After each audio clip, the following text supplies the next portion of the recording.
کہ یہ جو قطبیت ہے، یہ جو غوث ہے، یہ جو ابدالیت ہے، ولایت ہے، جو کچھ بھی ہے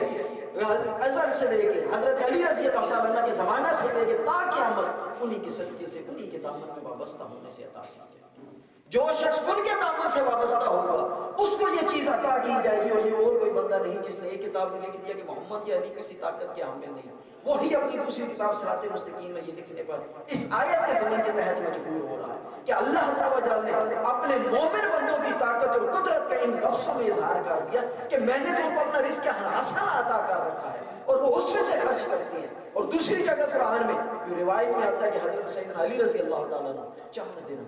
ایک رات کو دے دیا، ایک دن کو دے دیا، ایک سرن دے دیا، ایک جہرن دے دیا۔ اللہ عز و جل نے آیت نازل کر ان کی شان میں یہ چاروں صفات بیان کر کے اللہ عز و جل آپ کی تعریف و توصیف قرآن میں محفوظ کر رہے ہیں۔ وہ ہستی کہ یہاں پہ اللہ عز و جل فرما رہے من حسن و جہرا کہ وہ اپنے رب کے اس رزق حسنہ جو دیا ہوا ہے اس میں سے پوشیدہ بھی اور اللہ اعلان بھی خرچ کرنے والا، اور اللہ عز و جل اس کو ساری طاقت و قدرت عطا کرتا ہے۔ اب اللہ عز و جل خود فرما رہے کہ میں نے اپنا رزق دے رکھا ہے اور آپ اس کو ساری طاقت اور قدرت حاصل ہے، وہ جیسے جس کو جتنا چاہے عطا کرتا ہے۔ اور بندہ یہ کہنے پر مجبور ہو رہا ہے کہ قطب کوئی بنے، کوئی غوث بنے، کوئی ابدال بنے، وہ ان کے در کے صدقے سے کرتا ہے، ان کے در سے وہ قطبیت لے کے آتا ہے، غوثیت لے کے آتا ہے، ابدالیت لے کے آتا ہے۔ اور یہ تا قیامت یہ نہیں کہ 1 آدھ سال 2 سال 4 سال تا قیامت یہی چیز ہے۔ اور پھر صرف قطبیت ابدالیت اور غوثیت نہیں، وہی شخص پھر آگے لکھتا ہے کہ وہ در سلطنت سلاطین و عمارت عمرہ کہ یہ دولت، حکومت، عمارت، ساری کی ساری چیزیں جو ہیں ہم ہمت ایشان را داخل است، یہ انہی کی قدرت میں شامل ہے۔ اگر کسی نے بادشاہت لینی ہے، کسی نے عمارت لینی ہے، کسی نے دولت اور سلطنت اور شوکت اور سطوت لینی ہے، انہی کے در کے ساتھ وابستہ ہونا پڑے گا، اس ہستی کے قدموں کی خاک کو چومنا پڑے گا کہ جن کو اللہ عز و جل نے اپنے پیارے حبیب صلی اللہ علیہ وسلم کی زبان اقدس سے ابو تراب کیا۔ حضرت سعد بن ابی وقاص رضی اللہ تعالیٰ عنہ جب دونوں صحابہ کرام میں اختلاف رائے ہو گیا، حضرت سیدنا امیر معاویہ رضی اللہ تعالیٰ عنہ اور حضرت سیدنا علی رضی اللہ تعالیٰ عنہ، کچھ لوگ جو حضرت سیدنا امیر معاویہ رضی اللہ تعالیٰ عنہ کی خواہ مخواہ کی رضاجوئی کے لیے حضرت سیدنا علی رضی اللہ تعالیٰ عنہ کے بارے میں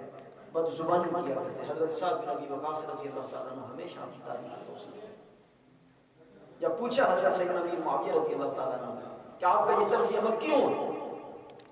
اس کی وضاحت طلب کی، تو آپ نے فرمایا میں نے 3 باتیں اپنے نبی سے حضرت سیدنا علی رضی اللہ تعالیٰ عنہ کے بارے میں ایسی سنی کہ اگر ان میں سے ایک بات بھی میرے بارے میں کہہ دی جاتی تو دنیا کے تمام سرخ اونٹوں کے انہوں نے لفظ بولا، اور سرخ اونٹ مہنگے ترین، فرمایا ان سے بھی زیادہ مجھے وہ مہنگا ہے،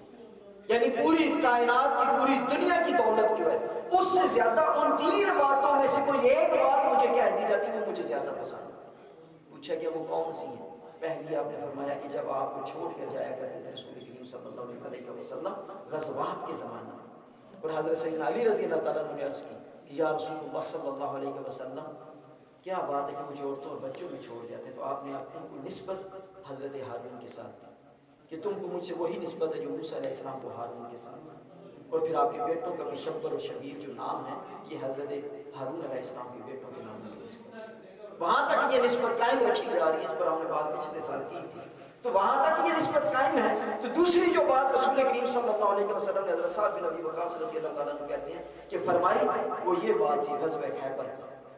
اس میں جھنڈا ایک دن لے کے حضرت سیدنا ابو بکر صدیق رضی اللہ تعالیٰ عنہ بھی گئے، ایک دن حضرت سیدنا عمر رضی اللہ تعالیٰ عنہ بھی جھنڈا لے کے گئے، لیکن غزوہ خیبر میں خیبر فتح نہیں ہوا، اور فرمایا کہ صبح میں اس بندے کے ہاتھ میں علم دوں گا جو اللہ اور اس کے رسول سے محبت کرتا ہے اور اللہ اور اس کے رسول اس سے محبت کرتا ہے، اور حضرت سیدنا علی رضی اللہ تعالیٰ عنہ یہ لیکن میرا نبی تائید و تصدیق کر کے جا رہا ہے کہ وہ ذات اللہ عز و جل اور اس کے پیارے حبیب صلی اللہ علیہ وسلم سے محبت کرتے ہیں، اور وہ دونوں ہستیاں ان کے ساتھ محبت کرتے ہیں۔ اور فرمایا تیسری جو بات کہ حضرت سیدنا علی رضی اللہ تعالیٰ عنہ کے بارے میں رسول کریم صلی اللہ علیہ وسلم نے جو فرمائی وہ یہ تھی کہ حضرت علی رضی اللہ تعالیٰ عنہ جو ان سے بغض رکھے گئے اللہ نے اس سے بغض رکھے۔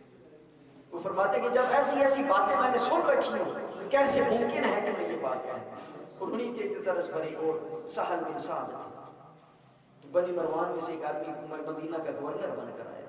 تو اس نے وہاں جبرن یہ کہلوانا شروع کیا کہ حضرت سیدنا علی رضی اللہ تعالیٰ عنہ کی شان کے بارے میں بد زبانی کیجیے۔ حضرت سعد بن صاحب انہوں نے نہ کیا، اس نے کہا اچھا چلو وہ لوگ کا نام لے کر نہیں کرتے ابو تراب کہہ کر کریں،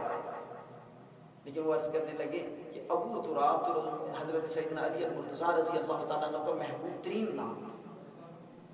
بظاہر اب ہمارے لیے مٹی کا باغ کوئی اتنا بڑا معنی نہیں رکھتا. وہ فرما رہے کہ حضرت سیدنا علی رضی اللہ تعالیٰ عنہ کے لیے یہ محبوب ترین نام ہے. پوچھا کیوں؟ وضاحت کی جائے. فرمانے لگے کہ ایک دن رسول کریم صلی اللہ علیہ وسلم صحابہ کرام رضوان اللہ تعالیٰ اجمعین کی معیت میں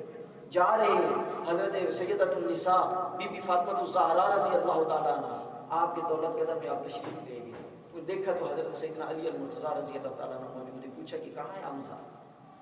فرمانے لگے کہ کوئی تھوڑی سی بات ہوئی تھی تو گھر میں تخلیہ میرے ساتھ نہیں کیا بلکہ کہیں باہر چلے گئے. اگر لگتا ہے کہ ناراض ہو کے چلے گئے. رسول کریم صلی اللہ علیہ وسلم آپ کی تلاش میں نکلے, مسجد نبوی میں پہنچے تو دیکھا کہ حضرت سیدنا علی رضی اللہ تعالیٰ عنہ نیچے زمین پر ہاتھ رکھے چادر اوپر کیے سوئے ہوئے اور چادر پر اور چہرے اقدس پر تھوڑی سی مٹی پڑی ہوئی ہے. تو رسول کریم صلی اللہ علیہ وسلم زلفوں کو سنوار کر مٹی کو تھوڑا تھوڑا ہٹا کر قم یا ابا تراب قم یا ابا تراب, ابو تراب اٹھو ابو تراب اٹھو فرما رہے ہیں. تو حضرت سیدنا علی رضی اللہ تعالیٰ عنہ اٹھے تو ان کو اس وقت سے یہ نام اتنا محبوب ہوا کہ میرے محبوب نبی نے جس محبت سے مجھے قم یا ابا تراب کہا تھا وہ انہیں ساری زندگی نہیں بھولا. اور انہوں نے اس نام کے ساتھ علی المرتضیٰ کی نسبت, اسد اللہ کی نسبت, سیف اللہ کی نسبت اس نام کے ساتھ زیادہ محبت کی. اور مثنوی شریف میں علامہ اقبال علیہ رحمہ نے پھر اس کا نقطہ بڑا پیارا انداز میں بیان کیا کہ ابو تراب یہ کوئی آسان سی بات نہیں تھی. مٹی بھی چہرے اقدس سے ہٹائی گئی تھی, وہ مٹی جو پڑ رہی تھی, لیکن اصل میں یہ جو وجود مٹی کا بنا ہوا ہے اس پر جو فتح حضرت سیدنا علی رضی اللہ تعالیٰ عنہ نے حاصل کی ہے کسی اور نے حاصل نہیں کی. اس وجود کو جس انداز میں حضرت سیدنا علی رضی اللہ تعالیٰ عنہ نے زہد اور تقوی کی بنیاد پر تسخیر کیا کسی اور نے تسخیر نہیں کی. یہ جو آپ کی شان ہے. آخری جو بات کرتا ہوں سورۃ المجادلہ اس کی آیت نمبر 12 اور 13. نبی اللہ عز و جل نے جب نبی کریم صلی اللہ علیہ وسلم کی بارگاہ میں کسبنا میں امیر امیر لوگ آنے لگے, لمبی لمبی باتیں کرنے لگے. فقیر صحابہ کرام جو تھے, غریب جو صحابہ کرام تھے, جو مسکین تھے, کو وقت نہ ملتا, تو اللہ عز و جل نے حکم دے دیا کہ اب میرے محبوب سے کوئی سوال کرنے آئے تو پہلے ایک درہم صدقہ کر کے. آیت نمبر 12 میں یہ حکم دیا. حضرت سیدنا علی المرتضیٰ رضی اللہ تعالیٰ عنہ نے جب یہ حکم سنا ایک درہم صدقہ کیا اور فوراً چلے گئے. وہ 10 سوال ان سے پوچھے, لمبی وہ بات ہے, لیکن اس کے بعد جب وہ ختم ہوا 13ویں آیت نازل ہوگی سورۃ المجادلہ کی. اللہ عز و جل نے فرمایا کہ اب مجھے یہ محسوس ہو رہا ہے کہ تم لوگ اتنی طاقت نہیں رکھتے, بلکہ غریب جو لوگ ہیں وہ تو صدقہ نہ دے پائیں, اور اس حکم کو میں منسوخ کرتا ہوں. تو یعنی حضرت سیدنا علی المرتضیٰ رضی اللہ تعالیٰ عنہ کی ہستی وہ واحد ہستی ہے کہ جس نے